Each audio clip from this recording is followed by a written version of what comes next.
What's up, booktube? It's Leah Cooper, and today I want to talk about the top 5 best books I read this year, as well as a couple of honorable mentions. New disclaimer, I don't monetize this channel. Feel free to run ad blocker whenever you watch my videos, and fuck YouTube. And I'm really impressed that 4 of the 7 things I'm going to talk about in this video are books that I own physical copies of and read this year. Like, I am so proud of myself for doing that. But that being said, I don't want to dig through my shelves to find them because they're all pushed the way back. So I will just insert pictures. So we'll start with the honorable mentions because this list was hard to do. I think my average rating this year was like 3.5 or 3.8 maybe. I haven't looked at the stats because I haven't done my stats video yet. But it was like solidly average. I did read a lot of things that I just kind of felt average about. But overwhelmingly, when I looked back at my Goodreads, everything I'd read on Goodreads and like my spreadsheet, overwhelmingly I had very positive feelings about most of the books that I read. It was a pretty good reading year. And so yeah, hard to narrow it down to just 5. That's why I'm going to talk about 2 honorable mentions that easily could have appeared in the top 5, but more arbitrarily than anything. They're the honorable mentions. Okay, let's just talk about them. Honorable mention number 1. This was off my 20 books to read in 2020, and that was In the Cities of Coins and Spice by Catherine of Valente. This is the second book in from the In the Night Garden duology. I think that's what it's called, something like that.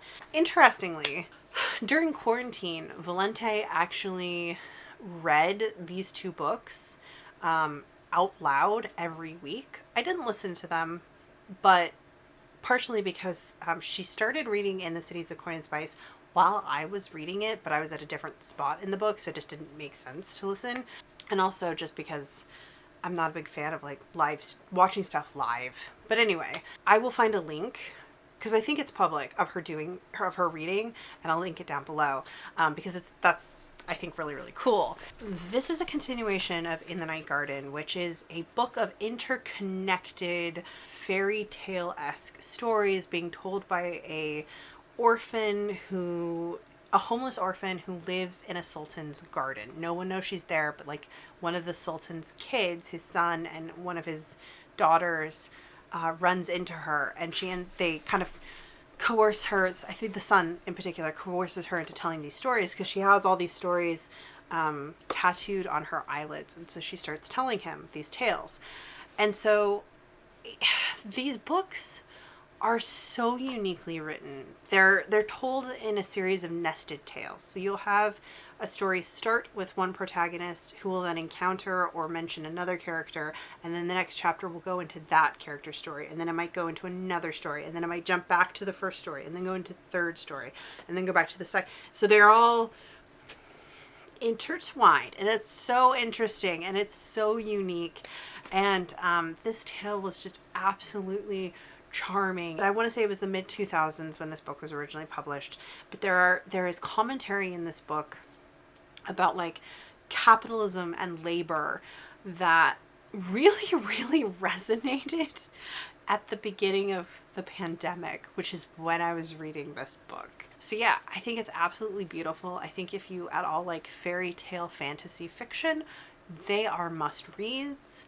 They're so beautifully written, and they're just fantastic stories and so uniquely constructed. So yeah, like I said, if I can find a public link to where Valente was reading them out loud, I'm pretty sure it was free and just like maybe on Twitch. I'll try to find it, and I will leave a link down below so you can check it out. The next runner up is going to be Before Mars by Emma Newman. So this is the 3rd book in the Planetfall series. I think that's what the series is actually called. First book is Planetfall, the second one is After Atlas, and then this is Before Mars.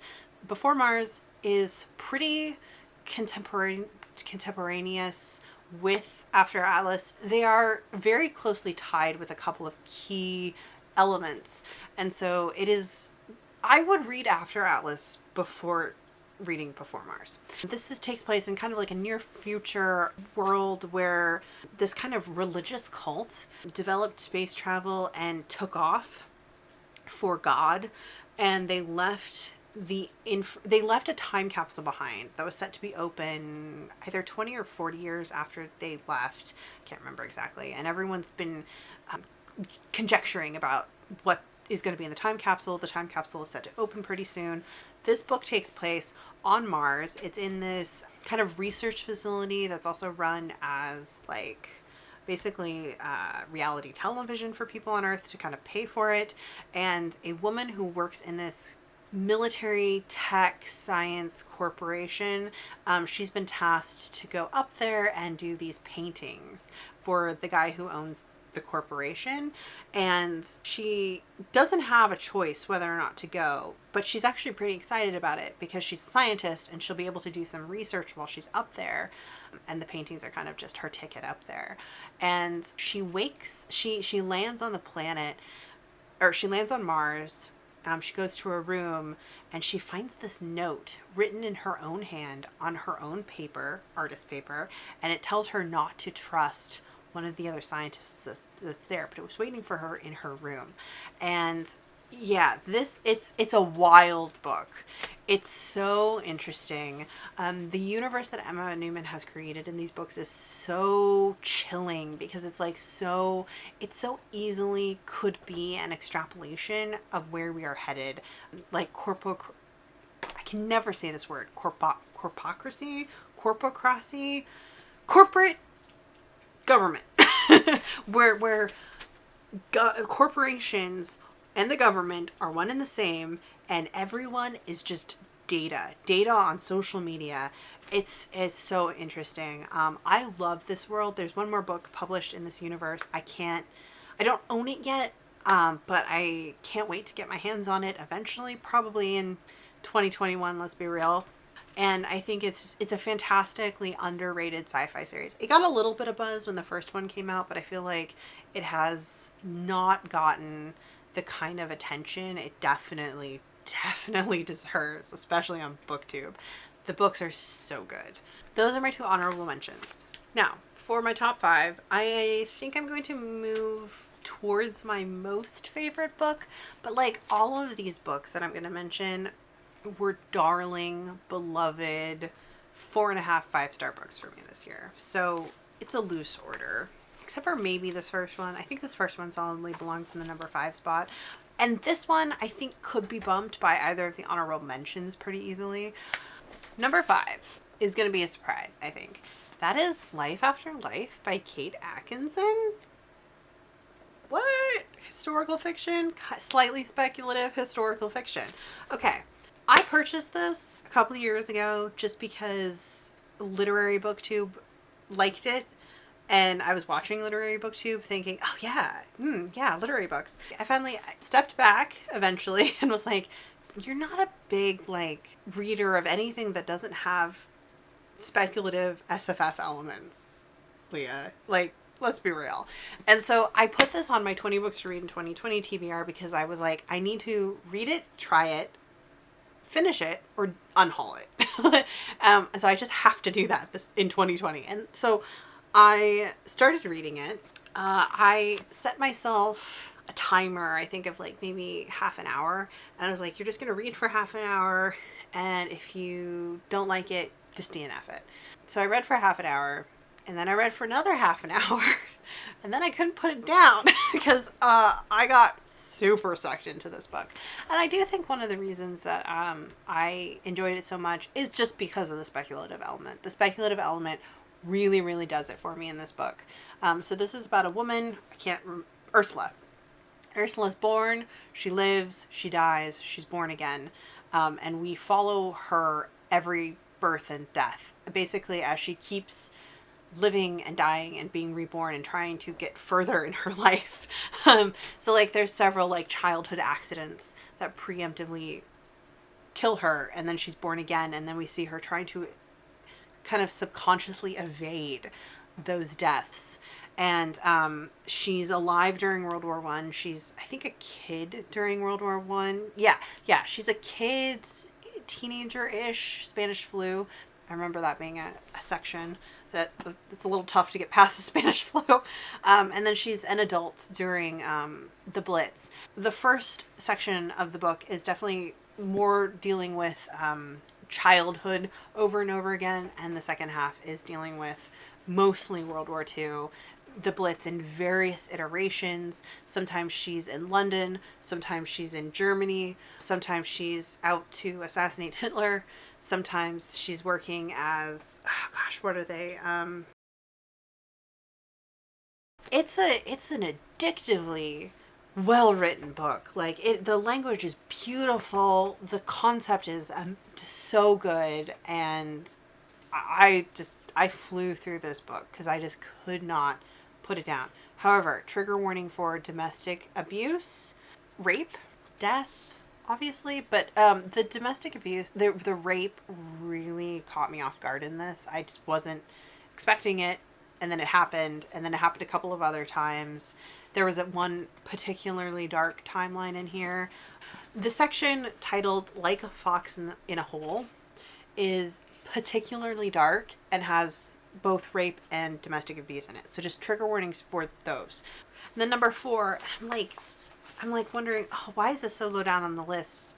As though 4 were low down on the list. But anyways, number 4 is going to be Network Effect by Martha Wells. So this is the full-length novel in the Murderbot series. This would be number 5 in the series, but it's the first full-length novel, and I read that over the summer. I think I read it in the summer. This is Murderbot's ongoing adventures through life. Now that they're working with Dr. Mensis and the people from Sanctuary, and they've kind of got some autonomy, they encounter Art again. Art, who was the AI sentient ship from the second novella, and they and their humans basically get kidnapped. And this book is wild. I love it. I love Murderbot's relationship with the humans. I love Murderbot's relationship with Art. I love the like corporate stuff, like the politics of that, how the politics of that are so alien to like the humans of Sanctuary. I hope I'm saying that right. I hope they're from Sanctuary. I can't actually remember if that's where they're from, but you know, Murderbot's people. And then I also love the whole alien remnants thing, like that concept in this universe. So chillingly just creepy enough. I love it. I thought it was so interesting in this book. The mystery was very, very interesting. The action was great. And just the characters are so good. So I can't recommend the Murderbot books enough. If you are a sci-fi reader, go read them. You know, it's as simple as that. This next one's a surprise. Number 3 is going to be Daughter of the Forest by Juliette Marillier. So this was another book I put on my 20 books to read in 2020. I purchased it again because of BookTube. I want to say earlier in the year / last year, Mercedes from Mercedes Bookish Musings started reading these books, and so then everyone else started reading these books and talking about them, and a copy came in at work and I got it for like 12 cents, so I picked it up. And it's a chonker. I don't know where it is, to be honest. It's hidden somewhere, but I have it in a chunky little mass market paperback copy, and I put it on my 20 to read in 2020 TBR because long books make me trepidatious. And again, it was one of those books where I wanted to read it or DNF it, and I needed to just push myself to try it and to do one of those two things. And I was trepidatious also because after I purchased it, I finally heard someone mention that there was a sexual assault in it, and I hadn't heard anyone talk about that. And if I'd known before buying it, I might have hesitated on buying it, because that's just a topic I don't love reading in books. That's why I give the trigger warning for Life After Life. And so then I was like, oh no. So I was kind of dreading it, and I was anxious about the length. I read this for a tome topple back in, was it August maybe? I think August, the summer. And oh my gosh, you guys, I read this book in like 4 days. I was reading over 100 pages a day. I couldn't put it down. I think I read 240 pages of the ending the last day because I literally could not stop reading it. This book sucked me in, ground me into an emotional pulp, and then wrung me out to dry. Like, I sobbed through the last 100 pages. This is a fairy tale retelling of the Seven Swans. It's about a young woman whose brothers are turned into swans by a witch, and then she has to take a vow of silence, and then she has to weave a bunch of shirts out of stinging nettle for them to break the curse. It's a retelling of that. There is, like I mentioned, a sexual assault. I do not care for the way the sexual assault is done in the book. That is my biggest criticism of it. It is way too long and way too graphic in a way that feels almost gratuitous. Like, the sexual assault is key in the character's development, which, I mean, you could have a whole other conversation about why that is. But like, the actual assault on the page I think it veers into gratuitous. So I don't love that. But the entire rest of the book, I could not put down. It's so good. And the romance in it, I have so many feelings. I don't know if another book will ever live up to like the romantic feelings of that book and the way the romance concluded in that book. So if you're looking for like a romantic fantasy, I mean, I really, really liked this book. I think it also kind of exists in a very interesting space. It came out in like 2000 or 2001, early 2000s, and it's clearly a descendant of like the Mists of Avalon books, for better or worse. Like, that was definitely an influence, and you can also see where it has gone on to influence other books. So I think it stands in a very interesting place in kind of like fantasy fiction by women about women with a romantic element. And I haven't read anything that's quite scratched that itch. So I'm probably going to pick up the next one just to see if it's as good and if Marillier's magic kind of like extends to all of her books or not. Then after that, it's going to be a duel. Dueling for number 2 is Gideon the Ninth by Tamsin Muir / Harrow the Ninth by Tamsin Muir. So this is books 1 and 2 in the Locked Tomb series. I can't pick one. They're very different books, plot-wise and tonally, because one of them has Gideon as the protagonist, one of them has Harrow as the protagonist, and they have very distinctive voices. And I freaking loved both of them. Gideon the Ninth is more of a murder mystery, and Harrow is more of a psychological mystery. I think that's a good way of putting it. And I fucking love these books. They're not going to be for everyone. They have a weird mix of like necromancy, but it's science, and like, this is like an old far future empire kind of. What does it remind me of? Kind of reminds me of like the Republic of the Old Republic, from like Knights of the Old Republic or Star Wars: The Old Republic, the games. It's more like that kind of galactic republic, but an empire thing. Old, but really far future old. Extremely irreverent. I find them very, very funny. I think Gideon's fucking hilarious. I love Gideon as a character, but I also love Harrow as a character. Harrow is such a difficult bitch, and she makes everything harder for herself and also everyone, and I fucking love it. So many emotions. Like, their relationship is so complex and difficult, and so many feelings. Both of those books were I could not stop reading them. I was staying up late, couldn't put them down. Can't wait for the next one, though I'm also trepidatious about the next one. I just talked about Harrow in my last wrap up, and what I felt about like the epilogue of that book and how I didn't like the epilogue of that book. So I'm like, I don't know, but I want to have faith that Tamsin Muir is going to bring it out, but not till 2022. So then, my number 1 book of the year, drumroll please, is going to be, to no one's surprise, The Curse of Chalion by Lois McMaster-Bujold. So Lois McMaster-Bujold, I started finally reading her last year with her Penric series, which is set in the realm of the Five Gods, which is the same universe as The Curse of Chalion. The Penric books predate Curse of Chalion though, so that's why I was kind of reading them first. And then I finally got around to reading The Curse of Chalion this year. Be Still My Heart. I love it. I love the way Lois McMaster-Bujold writes characters. Her characters are so noble and like they're such martyrs and they got a little bit of angst and they're always trying to do good. And it's just, oh, I love them so much. I think her protagonist in Curse of Chalion is named Kaz, and I fucking love Kaz so deeply. I want to reread The Curse of Chalion next year just as like a comfort read.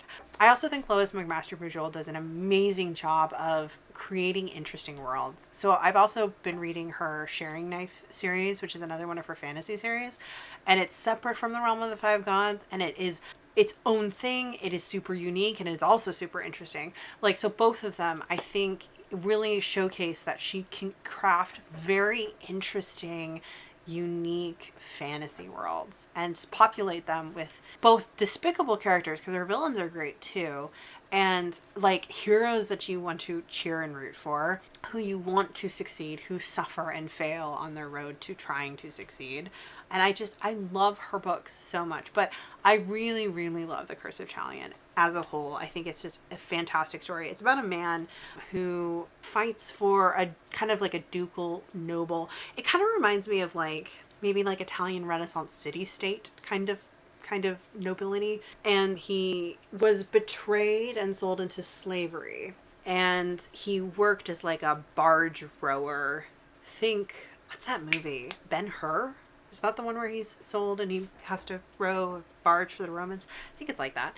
I think that's Ben-Hur. And he eventually escapes and makes his way back to kind of like the ducal kingdom where he had served. And so he's given a position in the family as being the tutor for the younger sister, I believe. He tries to do that job to the best of his ability, and eventually it becomes apparent that a very evil other noble is maneuvering himself into a position where he's going to forcibly marry the younger sister. And to protect her, Kaz decides to commit a piece of blasphemous magic to take the man's life. But in doing so, he kind of like, so it has to do with like, if he commits this piece of magic, it will also kill him. But then when he does the magic and the guy dies, Kaz himself doesn't die. But he has this kind of like demon malingering in him, which is the soul of the man he killed. And he knows it's going to kill him. And he's trying to position the Rowena in a advantageous marriage away from these people where she'll be safe. And he's also trying to break a curse on her brother, the Duke, that's like haunting her family. And he's kind of just trying to do that before he dies. He's trying to do as much good as he can before he dies. And there's so much political machinations and maneuvering and like magic and the gods. And it's so, so good. I love it. I love it so much. I love Kaz. I love Kaz to pieces. I know I've been talking about The Curse of Chalion and how everyone needs to read The Curse of Chalion all year, and it's because it was the best thing I read this year. Just in general, read Lois McMaster-Bujold. She's written a shit ton of science fiction, which I have not read, but I will probably get to either at the end of 2021 or in 2022. And she's written a ton of fantasy. Like I said, I've read a lot of this Realm of the Five Gods, the Penrick books, which I also recommend. They're a lot of fun. They're tonally a lot more light-hearted than The Curse of Chalion. And then The Curse of Chalion is great, and then also the Sharing Knife books are great too. So I can't highly recommend her enough. And I obviously she's very popular. She's been around for forever. She's won a bunch of awards, I know, but I don't necessarily see people talking about her on booktube. And she's like still writing. Like, she's been writing the Penrick books fairly recently. So check her out if you're looking for someone in SFF to read who writes just amazing characters, because she does. Okay, I'll stop going on.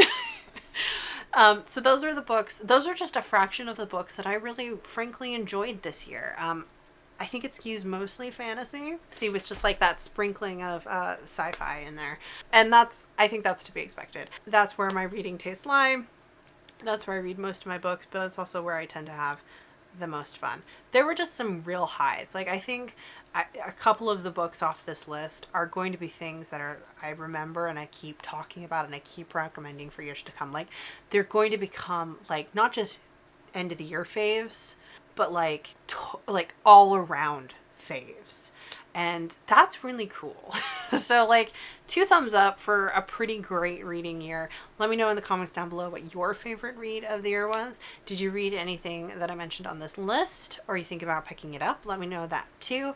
And I'll see you guys in my next video, which should be my roundup for my goals for 2020 and my goals for next year. Thanks so much for watching. I'll see you guys in my next video. Bye.